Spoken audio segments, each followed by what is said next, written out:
తిరుపతి లడ్డు అంటే ఎంతో లక్షల మంది కోట్ల మంది ఇష్టపడతారు ఆయన లడ్డుని. లడ్డు ఇప్పుడు ఏంటి పరిస్థితి? వెంకన్న దర్శనం తర్వాత ప్రియారిటీ ఇచ్చేది లడ్డుకే. నేనేమన్నా శ్రీవారే లడ్డు, లడ్డే శ్రీవారు. ఇవాళ ఇంటికి తెచ్చుకొని 2 లడ్డూలు తెచ్చుకొని పిల్లలతో ఏం చేస్తామంటే చిన్న ఆయనకు పెద్ద ఆయనకు మంచిగా ప్రసాదం వాళ్ళు ఏం చేస్తుంటే తిరుపతికి పోయినంత ఫీల్ అవుతారు. అప్పుడు తీసుకొని అందరిది అది చాలా పవిత్రమైంది. అది మన హిందూ సాంప్రదాయం. మన దేవుడి గుడికి వెళ్ళామంటే ఏంటండి తిరుపతి ప్రసాదం 10 మందికి పంచుతాం. 2000 రూపాయలు ఖర్చు పెట్టుకొని తిరుపతి వస్తే నా కొడకల్లారా మీరు లడ్డు చేయకపోతే ఎందుకు రా నా కొడకల్లారా ముఖ్యమంత్రులారా మీరు అడిగేటోడు లేడు అవడన్నా. ఏం తమాషా అవుతుందా బిడ్డ? ఏంది మీ తమాషా? దేవుని దగ్గర కూడా దోసుకుంటారా? దేవుడి దగ్గర కూడా నాసిరా.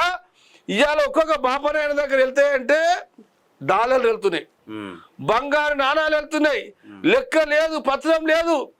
అరే ఎంత దేవుడు మంచోడే, ఎంకన్నా మంచోడే. అక్కడ ఉన్న పూజారులు దోసుకుంటారు. 3,000 రూపాయల బాటల్లో తాగుతారు. ఒక పంతులు ఎందుకు తాగుతావురా నాయన అంటే చలికాలంలో మాకు ఉండే కాబట్టి 3,000 రూపాయలు బాటలు పెట్టి తాగుతామంటారు. ఏందండి ఇది? నాకు అర్థం కాదు. రికమెండేషన్లు ఇక సినిమా యాక్టర్లు వస్తే 5 లక్షలు తీసుకుంటారు. ఇక ఏందండి? పేదోనికేమో దర్శనం సరిగ్గియడు, ఎప్పుడు పోయినా అకామిడేషన్ ఉండదు. ఎంత మోసం తెలుసా? ఎంకన్నా మాత్రము ఎంతో మంది మనం ప్రేమిస్తున్నాం కానీ కొన్ని వేల మంది దాచుకుంటారు. ఇది చాలా అన్యాయం. ఆ ఎంకన్నా చూడాలి.